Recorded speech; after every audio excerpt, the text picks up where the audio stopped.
Hi friends, welcome to Vyas the ultimate channel. నేను మీ విశాలేరామ్. ఈరోజు నేను మీ ముందుకు ఆనపకాయ టమాటా పచ్చడితో వచ్చేసానండి. ఇది మనకి రైస్, ఇడ్లీ, దోశల్లోకి సూపర్ ఉంటుంది.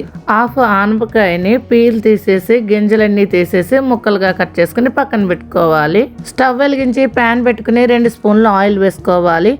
ఆయిల్ కాగాక కొన్ని వెల్లుల్లి రెప్పలు, 1 స్పూన్ జీలకర్ర, 1 స్పూన్ ధనియాలు వేసుకుని 2 నిమిషాలు వేయించుకోవాలి. పోపు కొంచెం వేగిందండి. ఇప్పుడు ఇందులో 4 పచ్చిమిర్చిని కట్ చేసి వేసి వేయించుకోవాలి.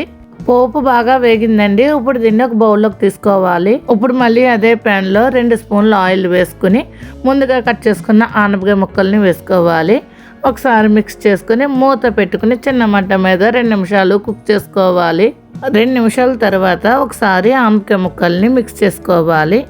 ఇప్పుడు ఇందులో 3 టమాటాలని ముక్కలుగా కట్ చేసి వేసుకోవాలి.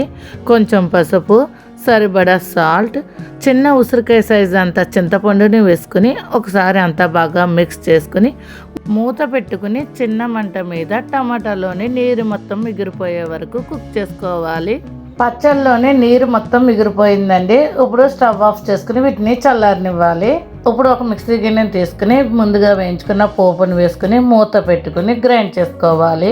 ఇలా గ్రైండ్ చేసుకున్నాక ఇప్పుడు ఇందులో ముందుగా వేయించుకున్న ఆనపకాయ టమాటా ముక్కలను కూడా వేసుకుని మూత పెట్టుకుని మెత్తగా గ్రైండ్ చేసుకోవాలి. ఇలా మెత్తగా గ్రైండ్ చేసుకున్నాక ఇప్పుడు దీన్ని ఒక బౌల్లోకి తీసుకోవాలి. ఈ పచ్చడికి మళ్ళీ తాలింపు వేసుకునే అవసరం లేదండి. ఓకే ఫ్రెండ్స్, ఆనపకాయ టమాటా పచ్చడి రెడీ అయిపోయిందండి. చూసారా ఎంత సింపుల్గా చేసేసుకున్నామో. ఇది మనకి రైస్, ఇడ్లీ, దోశల్లోకి సూపర్ ఉంటుంది.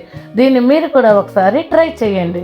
ఈ వీడియో కనుక మీకు నచ్చినట్టయితే లైక్ చేయండి, షేర్ చేయండి, మన ఛానల్ని సబ్స్క్రైబ్ చేసుకోండి. Thank you friends.